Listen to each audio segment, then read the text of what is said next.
Hey everybody, Mike Copera here with a late start to episode 103 of What You Drinking. We're running about 22 minutes late this week because Google Plus sucks, basically. They got to figure their shit out, man. We've missed like shows completely because of this crap, and I don't understand what's going on.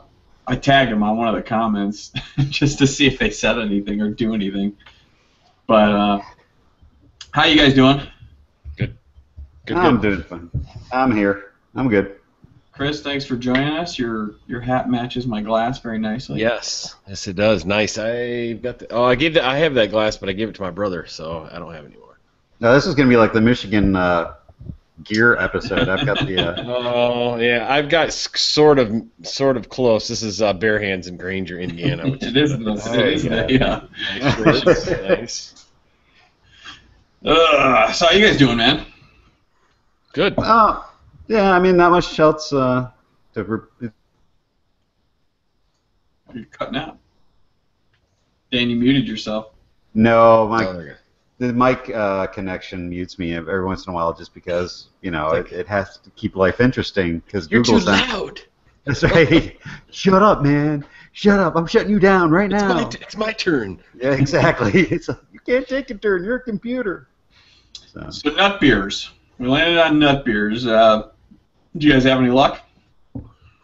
Dan, it sounded like earlier this week you were having some trouble. So I was. I mean, part of it was that I went looking for something that I'd seen just a week before. I'd actually gotten a bottle of it, and I'd had it. And I was like, okay, there were still some on the shelves. It couldn't have gone that quick, and of course it was all gone. And that was Spiteful's goddamn pirate pigeon peanut butter porter, which, yeah, say that 10 times fast. But Jesus. yeah, but it's a really good one. I really liked it, but it was gone. one of the ones I've not had yet. I've had like the banana. Is it a banana nut? That was a banana chocolate. I forget. Banana chocolate. Okay. Yeah, it could have been a banana chocolate. No, and I just got the toffee, which was going to kind of be my default if I didn't find anything, because I was like, toffee's got almonds in it, right? So, but I don't know if they have any of that in there. Yeah, but I actually did find something. But I was going way not. Mike did it again. Yeah, there we go. Fortunately, you hear the pointer on this end when it cuts out. Well, at least you'll know then. Yeah, exactly. But I got Forbidden Roots Divine Mud, the first in their Divine Mud series, the heavy pedal. And this thing has got, like, everything in it. It's an imperial stout brewed with pecans, so there's your nut, magnolia flowers, and West African chocolate. Jesus. And it's clocking in at 9.2% ABV. I don't know what the IBUs on this is, but it's... What brewery is that? That is Forbidden Root. And they're a Chicago brewery. Okay. So, it's the Chicago curse again, where it's sort of like, they've got a billion tiny little breweries that make just enough not to go anywhere outside of the city. So, but this one, I think it would have been nice to let it sit for a year. It's a really boozy, a little bit of, it's got a little bit of that sort of malt burn up front in terms of the char. And that could probably calm down a little bit more. But it's, if you look past that and you kind of taste it underneath that, some good stuff going on here. It's a lot of layers of flavor that just are that close to the blending together perfectly. So, good stuff. Man. That's awesome. Yeah. I don't think I've seen that one. Where'd you get it? Benny's? I bought it at Benny's. Yeah, I just, it was like 2 days ago. So the one on Buffalo Grove. But nice. Looks good, man. Yep. How about you, Chris? What you got there? So I went lazy man and looked at the wife and said, I'm either going to the beer store and getting a real quick nut type beer tonight, or I'm going in the cellar and seeing if I have anything. Actually, it was reversed. I'm going to look in the cellar and then go to the beer store. And so this is a local brewery out of Grand Rapids that just started bottling, and I don't think it's got technically a nut in it. But it says it's almond, so it's coconut almond brown by the Hideout. Mm-hmm. They're in Grand Rapids, you said? Yeah. Yeah. Little bitty place, right next to the Fox affiliate, actually. Yeah, I remember you posting about them at Mr. Liquid Bread and kind of showing off the bottles and saying, "Yeah, I saw them a couple of months ago, and now they're everywhere." Yeah, they the first Winter Beer Fest I went to was probably the second or fourth, I don't remember. And we got flyers handed to us. Me and the guy I was with, coworker, said, "Hey, go to the Hideout after the beer festival." And we're like, "The Hideout? Never even heard of this place." And it literally, they call it the Hideout because it's so, you would never find this place unless you had a map or you Googled it or something. So we started going there every year, and then the last couple of years we kind of faded off of it because the beers were okay, but they weren't fantastic, and they were only in house. Then, as a long story, real quick, I'll try to make it as quick as possible. But then Battle Creek has they have a zoo, pretty good killer zoo here, and they have a beer festival every fall in October or November. And Hideout showed up one year, and their beers were freaking phenomenal. And I was like, "What the hell happened?" And I found out that the guy who used to own them sold it to somebody else. He got a new brewer, and they started cranking up their freaking their recipes. And now they're bottling like crazy. And I have yet to have anything that really kicks my ass. A lot of people are all freaking out, and the bottles are flying off the shelf. The one I'm going to divulge into this, even though it's not tonight's show. I'm saving this for my buddy because I've had this already once, and this was good. I hate Pilsners because they taste like Pilsners. They're just kind of like, you got to do something to them. If I'm going to drink a Pilsner, craft Pilsner, why would I spend the money? I'm just going to go. I might as well go out and get like a Heineken or something. It's like, or I don't even know if that's a Pilsner, but you know what I mean. And this is a Pina Colada Pilsner, and it actually is perfect because it's light. You get pineapple, you get coconut, and you feel like you're on the beach, and it's just like this perfect blend of the beer. I mean, you can't. To me, I don't think you could add maybe another light lager, but pineapple and coconut to any other beer and make it taste this perfectly light and feel like you're tropical. And that was the only one I've really been floored away and been like, yeah, this is actually killer. That's like a good style to have those two ingredients in too, I think. Because the hops won't overpower it, and that sounds good. Do you remember what the ABV is on that one you just put away? The Pilsner? Sorry, I didn't mean to make you go get it again. No, it's okay. It's right here. It's right by my batch 1, beer 39. It says on the label too. Wow. It does not say. I'll have to look it up. It's it doesn't say. But it was good. I had it late on the 4th of July. I mean, we had drank a lot of beer that night. But I still remember going, wow, this is actually pretty good. Typically, when you drink that many beers, you kind of forget as the night goes on or whatever. But so back to the coconut almond. It smells kind of weird. It almost smells like it's an off beer a little bit, like something's not right with it. But as I drink it, I taste a lot of the coconut, and then you got that maltiness of the brown, like kind of like the biscuit malts. Oh, lightning bug in here! Get out of here! I got the garage door open. Anyways, there's a little bit of almond. I do taste that as well, but it's kind of overpowered by the coconut. And then it's biscuit malts, and it's a little bit lighter mouthfeel than I would have enjoyed on a brown. It's all right. Again, they haven't made any horrible beers. They've just made some. It's all right. It's kind of like back what they were doing before they switched owners almost. But I know some of their beers I've had them like they've got like a hazelnut porter or stout that's actually really good. So yeah, if you guys come back up next year, it'd be a good place to go out and visit because it's a really low key place. Although they might be packed now that everybody's getting hyped up about their beer. So right.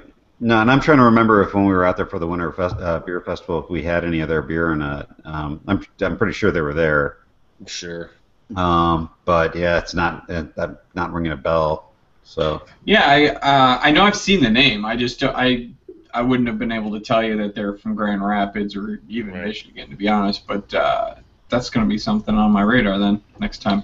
It's not a far drive from where the beer festival's at. To give you a perspective of where that's at, you're going to jump on. I think it's Oh, it's 196, I think, south of the baseball field there where the beer festival's at, and you're going to go east, and it's maybe at 2 miles down, for whatever the first exit is, which is like the Plainwell exit or something like that, or Plainfield exit, and you get off there, and it's just back behind. You have to go down and around and back in like basically a dead end road that looks like you're driving into like some housing project. You're like, where the hell are we going? And then all of a sudden, there's all you see all these satellite dishes for the Fox affiliate TV station, and you're like, what the? And then all of a sudden, there's this concrete building. It looks like a bunker above ground. And you're like, oh, I guess that's the brewery there. And it's you walk in for it then.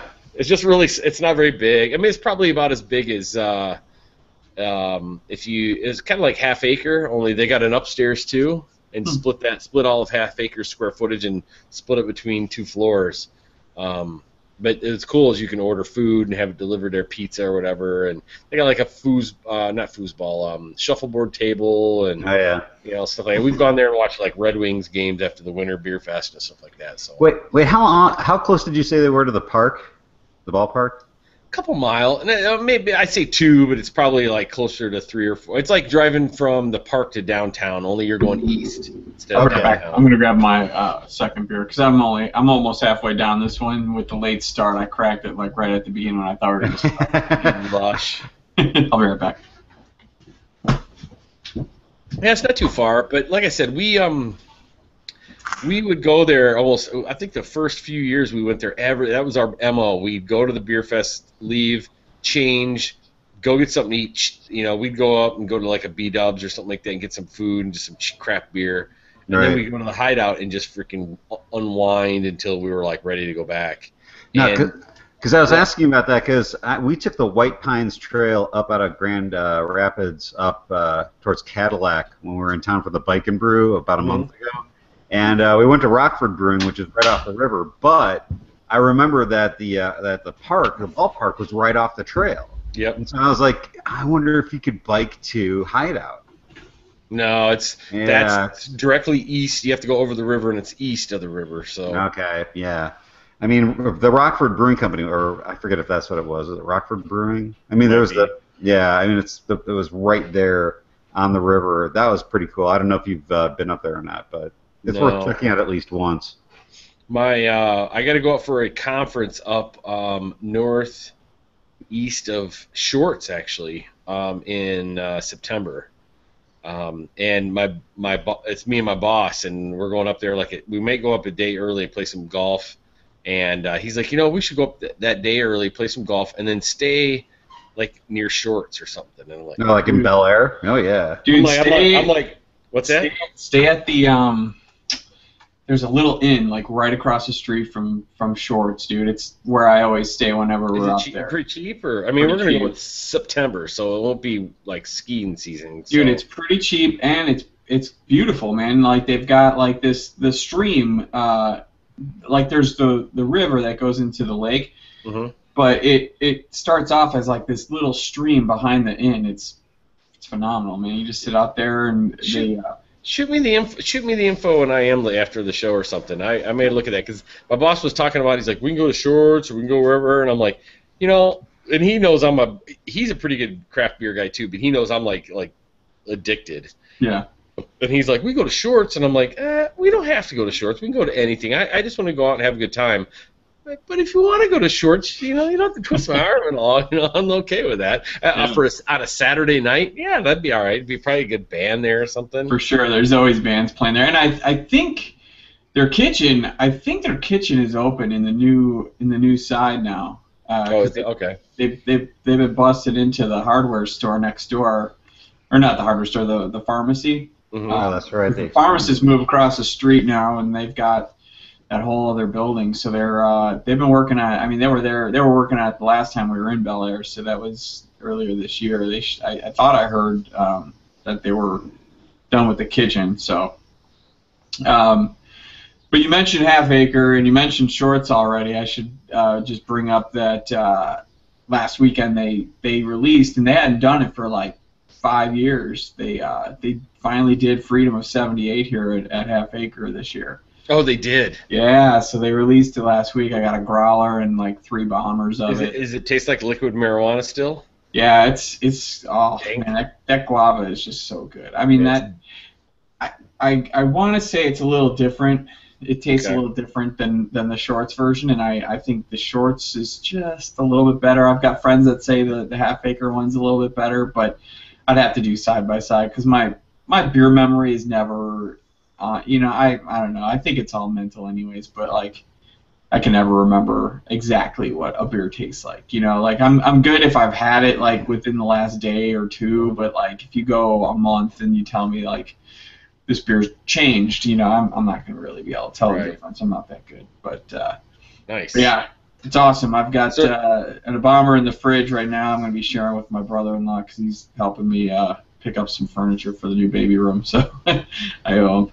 So Short's going to release any of it? Is it all just half acre? It's just half acre. Because I think Shorts does it like earlier in the year. Because didn't you guys already have it? I'm trying to remember now. That's a good question. I don't know. Because I think it's usually around March for Shorts, Okay. I think, if I remember correctly. Because we usually go in like April and May, and we almost always just miss it. So, Okay. but the beer I'm drinking tonight is, I love this beer so much, and it's a brewery in Milwaukee that I would have put my nose up to any day like a year ago. But after our last visit a month or two ago, they must have gotten a new brewer or they've really stepped up their game. And this is the one beer that really stuck out for me. And when I saw it at Binny's finally, I'm like, I'm getting this, and I bought a whole bunch of this. So this is the Horny Goat Brewing Company chocolate peanut butter porter.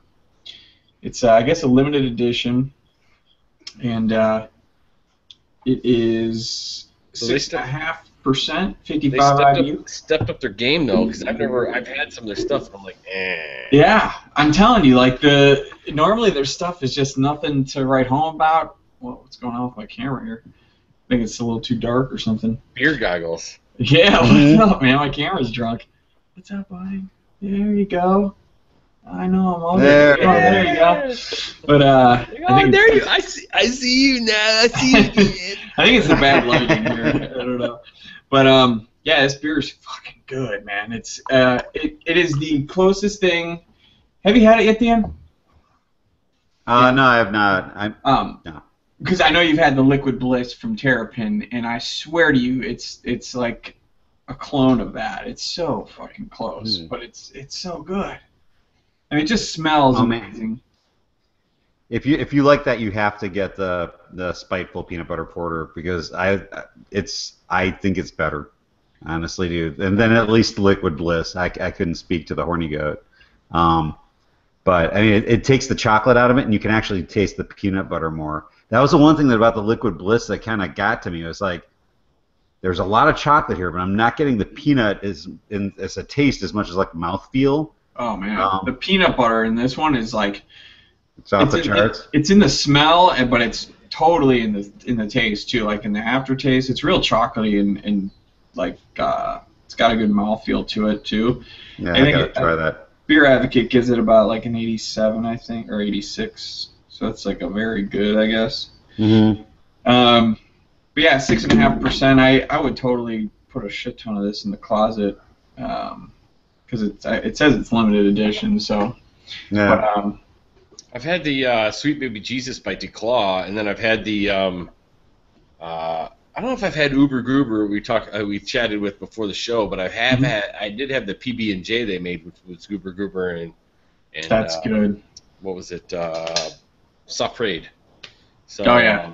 Yeah. That's a good one. I forgot about that. They haven't made that in a while, and that was like you just were eating a peanut butter and jelly sandwich down in a beer. I mean, it was weird. Have you ever had the s'mores beer at their pub? I don't know if I had it if I would have had it, it would have been at Winter Beer Fest, and it's one of those where I just got a sample and. Then you didn't get the full experience because if you go to their pub in Bel Air, they will roast a marshmallow on a stick for you and then garnish the beer with that. No. It's so good, dude. I know I have a video somewhere of the bartender pouring it and then lighting it up and stuff. It's really cool. Nice. The Duclaw Sweet Baby Jesus was like hardcore, like peanut butter chocolate, like hard. I mean, like over the top. I mean, I thought it was pretty good. Some people don't like it that strong because it's so dominant over the beer itself. So Yeah. Yeah, this is a good one though. I like it. Dan, you made it sound like it was going to be really hard to find selection for this style, but I'm glad we're all able to kind of find something. Yeah, no, and it was funny too because I kind of took a look for that particular beer at the Binny's that I went to, and it just wasn't there. They had run out already. So Yeah. it's that one's becoming hit and miss. I have a The feeling. one in Highland Park is the best in my opinion. Besides going to the city, they have a great selection there. I went back. I was like at work, and I'm like, you know what? I think I'm gonna hang out with you guys tonight. So I'm like, okay, I gotta go back and I'll be honest, I didn't watch your episode last week, so I always zip to the end and go, okay, let's see if the wheel spins. And so I saw it, and you guys were all like, oh, like it was like this rare beer, and I'm like, you could find the banana nut bread by was it the Wells or whatever? Yeah. There's that. There's a ton of freaking nutty beers. Now, granted, they may not have nuts in the like mine. It may not have actual nuts in the beer because sometimes people don't like to do that because it kills the head retention. But yeah, I from what I understand, it's a bitch to brew with actual peanuts and nuts and shit like that because it's the oils. The oils kill. Yeah, these at PB2 or whatever it's called or something that nut taste or whatever. Yeah, that's if you have like a nut allergy, that's what a lot of people use to make peanut butter. Stone I would have drank that if I would have still had it, but I drank it a week or two ago. Was the Stone Nut Brown Imperial Nut Brown or whatever that came out? Mutt Dog Imperial. Maybe it might have been a Nut Brown. It might have been a brown Imperial Brown. Now that I think about it, but it was like their Mutt Brown or whatever. It came out like a month or so ago, and I just drank that.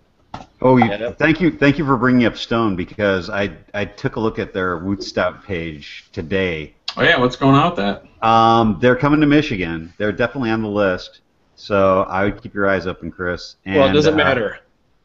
I had to buy beer online today or yesterday, so I had to buy it for something else. Well, here, continue with this story, and then I'll tell you a stupid story. You guys will laugh at me because you're like, you're an idiot. Continue on with the stout. No, I was just going to say it's the Woot Stout has actually been out for about a week in the area now, but it's been in Cook County and it's been out in like McHenry and DuPage. It's been everywhere except frickin' Lake County. So in Illinois, I'm gonna have to get me some. Yeah. So what I would do is that I was talking to someone at Binny's today and they were like, check tomorrow. I'm sure they say that. Distribution. Well, no, I mean because they get shipments Tuesday and Thursday, and they're like, we didn't get any today. I've been seeing it here, and here. We get a shipment tomorrow. Give it a shot. So just did you read the breakdown of what that beer is? I thought it was just a stout again, but it's a blend. Oh yeah, yeah. They're blending last year's with this year's or something like that. Last year's bourbon barrel aged. Yes. Well, yes, it is a barrel aged beer, isn't it? Yes. Well, originally the first two versions were. Oh yeah, the first one was. Trust me, the first one. I still have a bottle. The first one was. I don't think I had I had the second one, but I don't think I had the first one, or maybe It's a boozy fucker. It is. Like, I think when I first started my channel, like I did a review on it, and yeah, I still have one bottle left, and I've had one every year, and it's a killer. But I never got it last year. They didn't send it here. I think it was strictly California, as far as I understand.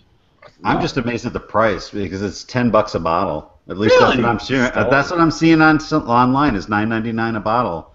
I don't know if that's the last one it gets up here. I know, but it's like you go to any other brewer and they're pumping it up to like $15 is where they start with a bomber of a barrel aged imperial stout like that. And, right. Yeah. God bless Stone. Unless you're Anderson Valley. Yeah. So this is my funny story. So I have a buddy from like a year. He was a year or two behind, a couple of years behind me in high school, and he's a big home brewer now, and he's in with actually Bare Hands, kind of like knows those guys really well and stuff. And so the local homebrew club that he's in down there they're having like a share a beer night, but the theme is sour beers, and everyone's bringing a sour, and when they're done. They're taking the bottle conditioned yeast they're draining them out, all the yeast from all their bottles and mixing them and making this super, like starter. Yeah. And then they're gonna make, share it with everybody and make their own beers. So he's like, he got a hold of me and he wanted me to get the, I'm gonna butcher the damn name. I gotta bring up fucking Hangouts to see the text message, but it's the Jolly Pumpkin Obscura. Is that what it's called? That sounds right. Jolly Pumpkin Obscura. Which is a sour stout. He's like, he gets a hold of me. He goes, "You're going to be down here in a few weeks. Will you bring that bottle?" And I will give you, because I asked him. I've got a 2013 and 2015 Bigfoot, but I never got the 2014. He's like, "I got a 2014 Bigfoot for you, and I'll give you a Cigar City High Life on oak that I just got from Florida." He goes, "I'll give you those 2 bottles for the Jolly Pumpkin." I'm like, "Oh, yeah, that's fine. I'll be able to find Jolly Pumpkins, Michigan." Oh, hell no. That shit's gone. Really? So I was like, God damn it. I want those 2 beers, so fuck it. I'm going to get online, and I'm going to order a Jolly Pumpkin beer brewed here in Michigan from someplace in California and have them ship it back to Michigan. Nice. So I ordered that, and I was ordering that. I ordered the Against the Grain, was it Kentucky Fried Chicken? Yeah. A couple of people I've known on like Craft Beer Nation and stuff have like gone, like hollered up on that. So I'm like, I'll try that. It's bourbon barrel aged. And then they also that used to come. I think that used to come bottled with like feathers, like all over. Yeah, on the neck, right? Yep. Right. And it was actually in one of the brew dogs. They did a brew dogs. He pulled that out and stuff. So that was one of the beers I picked. I said, I might as well pick up a couple more beers. So that was one. And then the other beers I picked up were, because I can never find them out here at all, is the Anchorage Brewing Company, they brew everything with Brett. I mean, you name it, they throw Brett in. And so Scott Shrewsbury sent me a Tide and its Takers and a what was the other one? Galaxy White IPA. I think is the other one. I got the bottles up top above me. But both of them are like hardcore, like normal styles you would have with just Brett, and the Galaxy White IPA was just weird because it was hopped up like massively. The hops were there and everything, and then you were like, what is all this funk going on? It's just weird. It's just the weirdest beer because it had such a good complement of the 2 kind of characteristics. So I've been so impressed with them. So I always try to look for them, and so I bought another. I think it was another Galaxy White, and then they have a double IPA as well that I bought. And then I was like getting ready to check out, and I was like, "Hey, Wood Stout for $8.99. Buy it!" I was just like, "There you go." I don't even know if my beer store is gonna have it, but I'm like, I don't care. I'll just buy it now and whatever. Whatever. How much was it on the website? It was like $8 or $9 or $10. It was like what Dan was saying. It was like $9.99 here, $8.99. It wasn't overly. When I saw it, I was like, "Is that bourbon barrel aged?" And I read the description. I'm like, "Oh, part of it is." I'm like, "Yeah, whatever. Throw it in there. Throw it in the pot. Throw it in my bag." Yeah, I didn't know they were going to be doing it every year after that. So the first year they did it, they released it in 3 different bottle versions. They had like a comic strip version, and then they had another one that looked like kind of similar to like a lot of the ones that they've been putting out, kind of like etched on and stuff. But then there was another one, I forget. I had like 2 out of the 3, and I couldn't find the third, so I just bought a whole bunch of one, and then I was able to I drank a couple of them, and then I like I said, I still have the one left, but I'm pretty sure the original was barrel aged too. But it's crazy on their YouTube channel. They've got a couple other beers that they released at the Woot Fest. Like I guess they do like a release party for it, and like Aisha Tyler did like a black IPA. And she did. She was Woot Stout too, I believe. Yeah, I think you're right. Yeah, I think Will Wheaton's back on the third one though. She's I've watched a Will Wheaton does that games or whatever like the podcast /YouTube thing or whatever. Gaming thing or whatever, and she was in one where they did Cards Against Humanity, and that was actually pretty good. She's like, "Where's my vodka?" And she was like, "I'll get pissed." because she needed liquor. I love her so much. Was that Felicia Day? No, Alicia Tyler. Tyler. Oh, Alicia. Okay, I'm sorry. Lana Kane. You guys? Oh. You don't watch? No one watches Archer? Come on, guys. No, I've been wanting to No. start that. I remember her from Friends. I've of all got to. things. She was in Friends, but she was also the host of The Soup for at least a season, I think, too. Oh, is she? Yeah, that's how I knew her first. But oh my God, you guys gotta watch Archer. It's fucking hilarious. No, I've seen bits and pieces, but I just haven't seen it all the way through. Like I began to look at Archer Vice, and I was like, I really got to start at the beginning. Yeah, Archer Vice is like, yeah. I mean, that's you're missing, and not only that, the very beginning of that season, you're missing like a whole episode of inside jokes. Like that whole first episode is just all inside jokes of every episode or every season that's ever happened before that. So you got to go to the beginning. All right. You won't regret it. I mean, it's I know. I saw your earlier Facebook post from like a day or two ago. It's not really for your kids. It's a cartoon. No, I know. I've seen that. No, I've seen it enough to know that, Steve, do I really want to show my 11-year-old? You do not. It's You like, don't. Unless you want to explain some weird shit to your kid. So anyways, the any beer news in your world? I think last week after our last episode, like a day or two after, there was a big news story about Duvel and Firestone Walker joining forces, which is kind of big because I think Duvel aren't they partnered with Boulevard out of Kansas City, Missouri, and there was one other. Who's the other guy? I can't remember. Boulevard, definitely. Brewery Omegan. Oh yeah, it is. Omegan out of New York. Yep. Yeah. So, is this just a distribution thing, or what are they doing together? I don't know if I quite understand the partnership. Well, I don't know if anyone does, because there was that appeared on what was it? It was the Full Pint last week on the 16th. On the 17th, they actually posted an amendment to the article saying David Walker of Firestone Walker reached out to me regarding the headline Firestone Walker Brewing has been acquired by Duvel Mortgott, and he said the headline was causing trouble, and if I had any questions, to send them his way.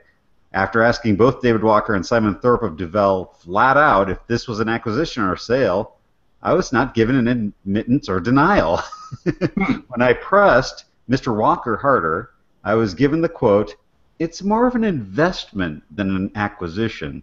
So I'm not really sure that there's a whole lot of transparency of exactly what this arrangement is. You know, they're kind of dancing around it. So that alone is kind of interesting. I wonder why they announced it then, if they don't want to be clear about what it is. You know, like as far as I understood, the Firestone Walker had their own announcement on their website, I thought, too. So that's something I should probably check out. Yeah, but what I found interesting was that they were getting flack for that headline. You know, and it's like, so okay, if it's not an acquisition, then just come out and say it's not an acquisition. But you know, if people are giving you flack and you're not going to be transparent about it, don't be like, don't give us flack for not being transparent. You know, it's like, no, tell us what the hell's going on, asshole. There's a lot of weird shit going on with the Full Pint. Like earlier in the week, they kind of attacked another blogger for like. It was so stupid. It was like the wording of it was like. I think I read this. Something about the Stone logo of some beer that they're releasing, like the 19th anniversary beer or whatever it is, and within the article they wrote like, you know, someone's gonna steal this or whatever, and they were like, the Full Pint just like attacked them somehow about like, you know, you take, you know, logos from breweries all the time to post in your articles, like what makes, you know, this isn't your proprietary, you know, property or whatever. I don't know. It was like a weird kind of attack, and the blogger was like, dude, I wasn't saying that at all. You know, like it was kind of a weird thing, and I don't know if there was an amendment after that or what, but it was strange. No, what were you saying about this, Chris? I saw something too. I remember seeing somebody calling somebody out. So, but I don't think it was that. I don't remember what the. I don't have any info on it. I just remember reading something and somebody was calling somebody out and just totally like ripped on somebody about their comment. It was one blogger to another blogger, and I don't remember what it was. And when Mike started talking about it, I was like, oh, I remember this, but that wasn't the same one. I don't remember what mine was now. I'm looking through my profile now to see if I posted it. I don't think I did though. No, but that's kind of epidemic on the internet, generally speaking. Is like people have a very low tolerance for opinions that aren't their own. And I mean, even if they're not meant as kind of, to tear someone down or to otherwise, prove a point. Someone comes along and says, well, that's totally the opposite of what I think, so you're wrong and you're evil and I'm going to kick your ass. It's sort of like, it's a, whoa. Okay, let's stop and think about this for a second and talk. Holy shit. And that just doesn't seem to be happening, or the whole sort of shoot first, ask questions later thing is very much what happens instead. I guess. Have you guys ever had the Eldorado from Firestone Walker? No, that's coming. Yeah, it's July. Firestone Walker there in Illinois. We don't get it here in Michigan, so. Oh, not at all. Really? You don't? Oh, dude, you got to come down for a bottle share. I've got at least a couple of bottles worth of Kraken in your presence, and you'll like it. Well, I've come down when I'm out there. I'll I hit the typical stuff at the bar, Union Jack and stuff like that. I'll find there, or Double Jack and all that stuff or whatever. But that's the most I've had. So. No, just tell us when you're coming in the area. We'll find a way to share some bottles. I'll bring some. My buddy and I still never went on a tour, Mr. Liquid Bread tour this year. We were supposed to go earlier in the summer, and then we both got busy with family stuff. So now it's winding down, and we're still kind of wavering. Should we go to Detroit or Chicago? And we're kind of still wavering because he's the Chicago guy. So right. and I'm familiar with Detroit and stuff, and he's never been over on the Detroit side. Although Detroit's going to be a lot of driving around to different places, and there's some good places, but not necessarily as many as you can find on the way to Chicago. So if we go that way, I'll definitely give you guys a shout out. We'll meet up somewhere. What happened to AJ? Good. I thought he was coming to Chicago like this summer. Yeah, he was. AJ, because I was managing the tickets for our Homebrew Club's allotment to the Great Taste of the Midwest, which is coming up in about 2 weeks now. And, we had some trouble kind of back and forth, figuring out, are you definitely coming? Go ahead and you can, PayPal the funds, blah, blah, blah. And I think that we just messed up communications at first, but then I think he just kind of fell off. He hasn't been on Google Plus for a long time. I talked to Skylar about it, and Skylar's like, yeah, I haven't seen him around either. He's on Facebook, so he's still around. Okay, but he's definitely not doing G Plus much these days. No, I don't know. Yeah, I don't know why. Him and the other guy that we used to do IBU with, Clay's on Facebook as well. They just gave up on Google Plus, I guess. Oh, the Brandon. What? There he is. Oh, wait, wrong one. Hang on. Wait, what was that? A bottle of rum? So I'm looking on the Firestone Walker website about that story, and basically they're just saying that they're looking to find They were looking for a partner and brewer to solve their problem of like a growing demand for their beers. They found this in Duvel, a family Oh boy! What? Nice. What's going on, man? How you been? It's been a while. Busy, very busy. How have you been? We're awesome, man. We're good. Awesome. Doing good. Thank you. I'm on my second beer. What you been doing? Busy doing? Working. Mm-hmm. Lots of it. What you doing these days? Where are you at now? I'm in the insurance business, and I'm in Louisiana again. Okay. Yep. Back to Louisiana. Are you in Baton Rouge again? No, I'm not in Baton Rouge. You say it like you're from Michigan. I say it like from Louisiana. Baton Rouge. You don't say Baton Rouge down here. Okay. Unless you're speaking French, you're not going to say Baton Rouge. Okay. That's right. That's cool. What are you drinking in that bag over there? What I call Loser's drink for the day. Old English 800. Oh my God! Oh, there How much- you go. Let me see how much inflation was. So I used to buy that all the time in 1988, 1989 in Detroit for like $1.79 a 40 ounce. How much did you pay for it? About $2.19. Fucking inflation. I think when we did our episode. bag. Oh yeah, the malt liquor episode. When we did the malt liquor episode. I think mine was like only $3 here in Arlington Heights. That's like double the price, man. It's expensive. Well, you know, It's like the gas. Chicago Total market. ripoff. That's right. Last night. Looks like Ridiculous. gravity. Yeah. Old English goes up in price like gasoline. Not as much, though. It's not as bad as a gallon of milk, either. I mean, this is still cheaper than a gallon of milk. It's about the same price as gas here in Michigan, then.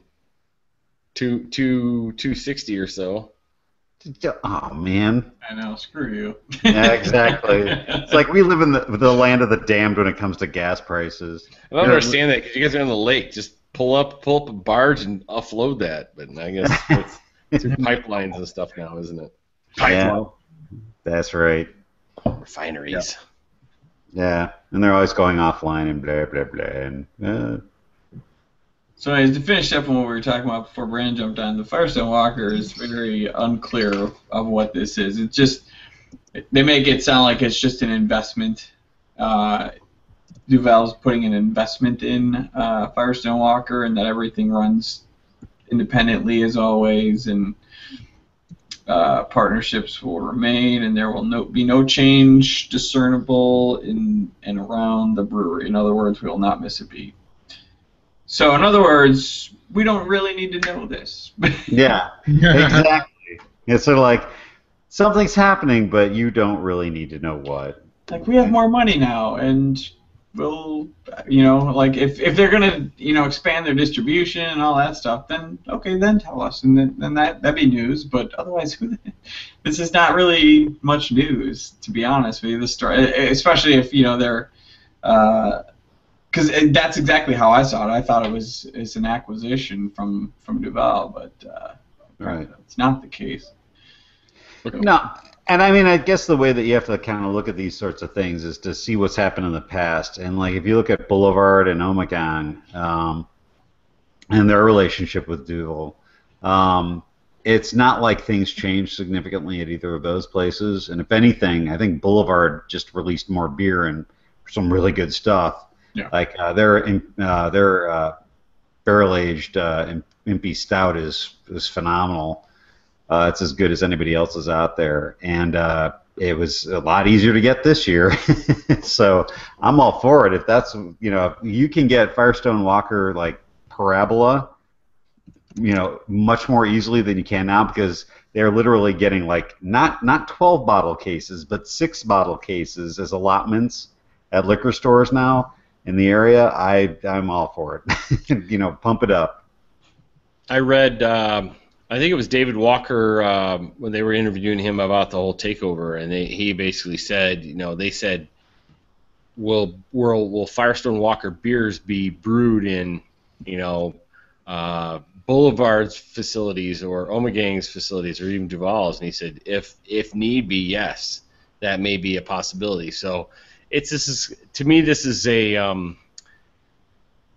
the way I look at it is it's like it's a growing business, like kind of, I don't want to say AB InBev, but it's a big business, but they're all kind of keeping their own little, they're keeping their own like tags on their own property, even though they may influx with some of those duties, if you will, with other, oh, hey, will you brew this, will you brew that, or hey, we need to expand out to the East Coast more with Firestone Walker, so we'll maybe, Boulevard can start, brewing our beers in, what are they, in Kansas City, right? Missouri, is that where they're at? Yeah.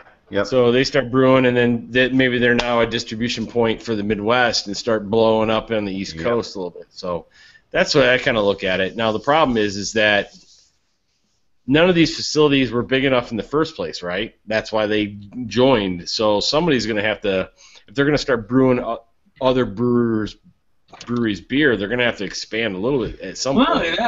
think about it. It makes sense for Duvel and Omegang to kind of mesh together. They're, Omegang's mainly like a Belgian style. Similar styles, yep. Yeah, so like that makes sense. Boulevard, they have some, so that makes sense too. I don't get the Firestone Walker correlation, and if they are going to be brewing any of their beers at those other breweries, like, do they want, like, are they going to want to? Like, it seems like a totally different style out of their wheelhouse. The only thing I was going to say, the only thing I could see is that Duval's overseas. They went East Coast with Omegang, Midwest with Boulevard, and West Coast with Firestone Walker. That's the only thing I can see on there, and they're trying to, get some diversity across the U.S. and then somehow incorporate that all across some kind of corporate portfolio, I guess. Well, and what I'm wondering is that if they're shying away from the whole concept of the corporate takeover or of acquisition, I'm wondering if they're looking at this more as a strategic partnership, kind of along the ways that we were talking about. But what it really comes down to is that if you're going to brew beer in another facility, that facility has to have excess capacity. And the only thing that I can think of that would be a byproduct of all this, if they don't have that capacity now, is that this allows someone with enough money to make that capacity happen to say, okay, singly, you guys aren't going to be able to kind of march across the country the way that, say, a Lagunitas has. So I will fund you to kind of increase capacity a little bit or enough to kind of bring these guys into your market. You can go into their market, and that's how we're going to work this. And then from there you can blow up. Yeah, that makes sense too. It's just different. It's a different perspective, I guess, in the business model. Lagunitas is kind of doing it on their own. New Belgium's kind of doing it on their own. Stone's doing it on their big time on their own. Yeah. But Firestone and Boulevard are kind of doing it, by jumping on Big Daddy's back basically and riding his shoulders a little bit to kind of expand out. So. Yeah, but I mean, you're going to be seeing a lot more of these different kind of models cropping up, I have a feeling. There are only so many breweries that AB InBev is going to be interested in. I mean, it's not even a matter of what they can purchase, because they can purchase God. So it's not a matter of money. It's a matter of what they're really interested in strategically. But everybody else in craft brewing is going to have to respond to that strategically, too. And so what do you do? And I think that's where you start getting into these regional kind of strategic partnerships where you say, okay, you've got excess capacity, you're East Coast. I've got excess capacity, I'm West Coast. Neither of us have distribution where you are. Let's swap it out and see what we can do together. Nice. God bless you. So the wisdom of English 800 is spoken. Yes, indeed. It's interesting, though, because that's a factor for those who want to become that large, but there are some breweries that just they're happy with sticking to their local area, like, or their state or whatever, and that's totally fine. And oh yeah, and I think that's cool too, I think there's several tiers. I think you hear about, and I keep it's in my chest when I speak this. I feel passionate about this, but I don't know if on the business model if it actually applies. But you got the breweries like a Bell's or a Founders that are just blowing up, and whatever happens to them happens to them. They may continue on prospering, or they may continue getting bought out by a bigger conglomerate, kind of like Founders did. I still think Bell's will eventually, but they say no. Then you got kind of like what's going on with Lagunitas, New Belgium, Firestone Walker, where it's kind of in between, where they're kind of like just trying to expand and get their tentacles out across the U.S. And then there's the ones that Mike was saying, kind of like a Shorts, where they're content with just staying in their region, staying in Michigan, just not wanting to expand anywhere. They want to get big in Michigan and be powerhouse, maybe brewery, but not necessarily expand beyond that. And then you have your nano breweries, or Yes. I say nano, Yes. but This maybe is not the important nano. part right here, by the way. I think these are the ones that if the owners are content with just doing their thing, maybe not nano, but staying in their town and just staying local, bottling maybe a little bit, but just dabbling in it, but staying like your corner bar, I think those are the ones that will stick around for a long time. They always say, oh, craft beer is going to die, everyone's going to get bought out. Not those little nano breweries. I think if you can walk down to your corner bar, your Half Acre's gotten big, but kind of like Half Acre's brewery is in that it's just right there in the niche of that neighborhood. Mm-hmm. That type of stuff I think just rocks. There's several in Kalamazoo that are like that, and people are like, oh, fuck Kalamazoo, they don't have any good breweries. They do. They're just not bottling. You got to go and like have a beer at this place that's as big as your living room, and have a couple beers and eat their popcorn and then move on. But they're a great little brewery. Maybe when they start doing howlers, maybe is it crowlers, the cans? Carl's are the cans, Yeah. They may do that, but or howlers. They're not big enough to do growlers, though. They don't even want to do growlers because they're like, dude, if we do 3 or 4 growlers, we're like done on that beer. We're gonna be out. So I think those are the I hate to say this, but keystone of breweries in staying kind of this thing, but. No, I mean that's always been the case. I mean, if it's funny if you look at the American Brewers Association or the Brewers Association, I'm sorry, and you look at the definition of craft beer, and you look at the sort of push towards 20% of the market share by 2020.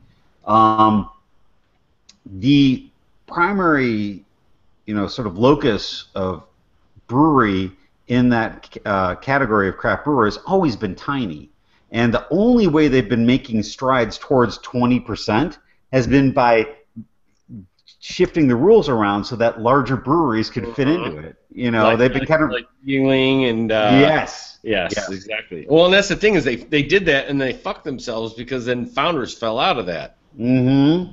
And which is stupid. If somebody said, hey, which one of these 2 breweries is craft brewery, Yuengling or Founders? Because everyone's going to go Founders. They know what it is. But there you go. Nope, actually Yuengling is. Yeah. But Founders is not technically by the rule. That is such crap too. Yeah, it is.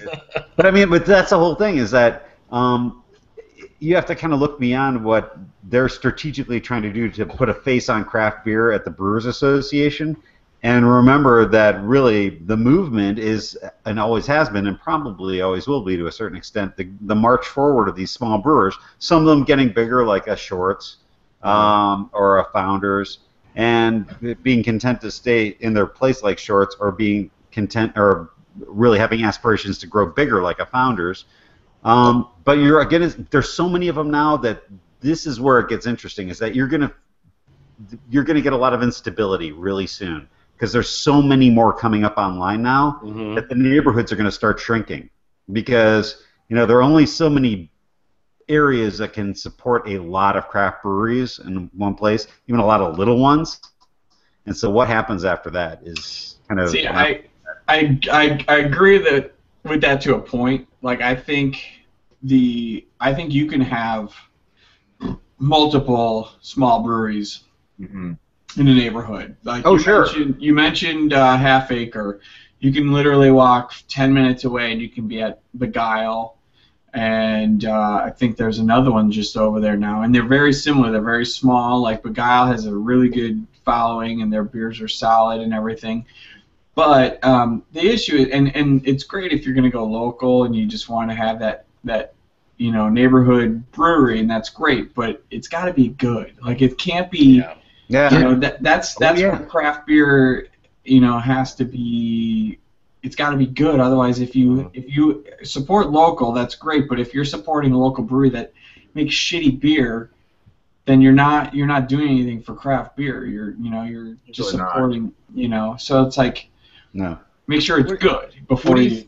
What do you think about as craft breweries in these littler towns, like a place like Kalamazoo, for instance?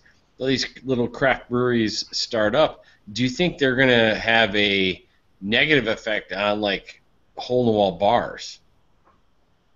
You know, you can only have so many liquor establishments. You know, now there could Yeah. be craft beer bars that they'd be able to rock. But what happens with like the guy that's I got a pool table and a golden tea from 1999 and like in like Miller Lite, Bud Light, and Coors Light on tap, and that's it, and it's all liquor after that. You know. It's Yeah. weird. That's a good question because I'll be honest, I don't go to as many bars as I do like tap rooms and breweries now, and I think uh, if bars are gonna compete, I guess you gotta have more of like a personal touch or have a reason for them to come because even tap rooms that don't have food service are still still not something I shy away from. Like Half Acre, they don't serve food there, or at least not at their current location, but the new one's going to have like a restaurant attached. But like, Yep, food is a big thing. And see, Bell's just finally expanded their kitchen and now has. Oh yeah, table service. That's And right. I think that's because Arcadia is just down the block from them, and they're rocking it on the food side. So. yeah, but then you've also got and it's not the same thing because they're both breweries. But if you go to like New Holland, you go like 3 doors down, and there's what's that small little guy? Our brewery, yeah. So like, and I've never been there before, but I've heard good things. So it's like you could be 5 doors down from like one of the biggest breweries in the state, and you're still, as long as you've got good beers, you can still, thrive in the neighborhood. Well, yeah, I mean, because I've been to both. I just went on the Bike and Brew, did both of those, and that's a perfect example of how you have to. And you kind of alluded to this before, Mike, is that you've got to differentiate your identity. You've got to, and in that a lot of that is service based. I mean, some of it is sort of a certain amount of charisma and a certain amount of where you're making your choices as an establishment. Not just business model wise, but sort of how are we putting ourselves out there image wise? What do people look at street front? Come in, they look at the chalkboard, they see the beers on there. What are they taking away from that? Very conscious choices about who's going to be attracted to that specific set of variables. And I mean, New Holland and our brewery or our brewing, I forget what they're called now. Very different. Actually, it was kind of funny because we went in there on the 80s guy night. There's this guy there spinning vinyl in a vest with patches of 80s glam metal bands all over it. It was so awesome. But it was totally different. If you went next door to New Holland, it was very much sort of very shishi lala, as we used to call it. Much more sort of not hoity-toity exactly, but much more upscale. Pinky out. Yes, exactly. The pinky out for that one is absolutely right. Well, and it doesn't help that they have a Christian, college right behind them on the south side of their facility there either. So. Yeah, they're the biggest sinners though, all the time. Well, and not to bring this, I know that we're getting into the show, but so I know Dan piped in on this too. So I had the wife go and get Dragon's Milk the other day, and I was I was thinking, I'm like, how in the hell? It just dawned on me, how in the hell can New Holland make Dragon's Milk, bourbon barrel aged Dragon's Milk, all year long? Yeah, I saw you posted that. Yeah, it dawned on me, and I'm like, I wonder. And so I had her get me a bottle, and I tasted it that night, and I'm like, is this artificial? Because they make their bourbon barrel aged, or their hop tequila, and I've had Anchor Steam's hop vodka, and that tastes like hops, but Anchor or New Holland's hop tequila tastes like hop extract or something in tequila. Just tastes like artificial, and and I started tasting the Dragon's Milk, and I was like, man, I wonder if this is artificial, and it just got me starting to wonder, because and a bunch of people piped in, they're like, well, I've been to their tour, and they've got a bunch of barrels. I'm like, well, yeah, they're distillery. They're going to have some barrels laying around somewhere, and they are bourbon barrel aging some stuff, like Pilgrim's Goal is definitely bourbon barrel aged and stuff like that. I have to say that, yeah, the I don't know if they barrel aged the, oh, no, they must, the raspberry Dragon's Milk. Yeah, I think some specialty stuff I'm wondering if they do, but the regular Dragon's Milk, man, I'm wondering if they're just using they're throwing some oak chips and bourbon and then throwing that in fermenter or something, or I don't think they can do that. I think that if they have it on the label, they've got to be doing it live and in person. But but on the label it doesn't say bourbon barrel aged. it doesn't. No, Well, I gotta remember what. Well, here's the thing, though. If you put it, and then maybe this is what they're doing because I'll try to keep this short. There was a barrel sale down at Revolution that our home brewery club went down to, and one of the members of our club got a barrel from that, and he brought it home, and he's like doing the barrel management on this, on this thing, so that he could barrel age some. I forget what it was. It was either a Belgian quad or an Impey stout. And he was going through this whole thing, and he was like, they've obviously used this a few times. So when that happens, you have to kind of rinse it out, put in bourbon, more bourbon, new bourbon, and kind of swish it around and let it set in there, and kind of get what you get at the end of that. So it got me thinking, what if New Belgium, or I'm sorry, not New Holland rather, is taking barrels and they're kind of doing the bare minimum and they're putting booze in them, and you're getting the character of the booze, but you're not really getting much barrel character because the beer isn't sitting in there long enough to really pick that up. Right. They're putting it in there, and maybe for a month or so, a couple of weeks, few weeks, and doing what they need to do to infuse the beer with flavors. But you're not getting the same infusion regimen. It's not the same sort of full boat that you would get with, say, a BCBS. Right. That's the only thing I can think of, is that they're short. Regardless, it's a damn good beer. Their bottles say bourbon barrel beer, or I'm sorry, bourbon barrel stout. So it doesn't say that it's actually aged in it. Now, they're ones that are I just found out too that they're, I had a big magnum of Dragon's Milk my wife bought me a couple years ago for our anniversary, and I thought, oh sweet, I put it in my 3-gallon keg and I put it on tap. It wasn't the bourbon barrel aged, it was Dragon's Milk aged on oak, and it says aged on oak on the label. It wasn't bourbon barrel, so it's totally different. Yeah. So they're, that's why I think bourbon barrel stout doesn't necessarily say, okay, we're aging in bourbon barrels.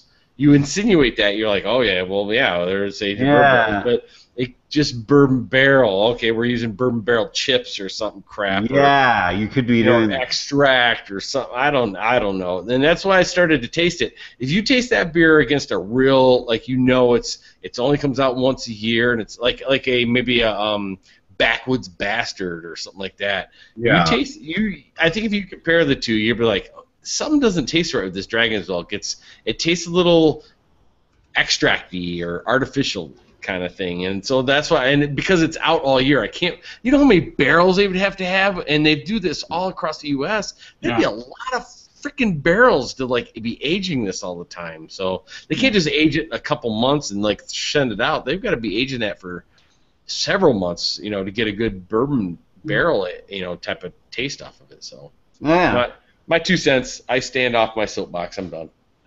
You had your say. All right, guys, I gotta wrap this up. Let's get the wheels spinning here. We're just gonna go with what's on there. Thank you guys for joining, by the way. I appreciate it, and it was good to see you too, Brandon. My kids to write Belgium on the bag. We landed on the Goza. Oh, they're the Goza everything. Goza the Gozari. Everyone's gonna have what is it? The West? No, not West. What is it? I don't remember the damn name of it. The Anderson Valley. Oh yeah. I actually think I have a Goza in my refrigerator. If you can find it, because I just did a review of it. If you can find it, find Victory's their cherry Goza. That's actually not too bad. Oh yeah, I remember your review on that. That sounded good. No, I actually have I have Mars Brewing Company in Chicago here has a Goza. I think I got one in my fridge. I'm set. There you go. Yeah. All right, guys. Thanks for joining. We will see you next Wednesday at 8 p.m. Central Standard Time, as always. And thanks for joining. Cheers. Cheers. See ya. Cheers.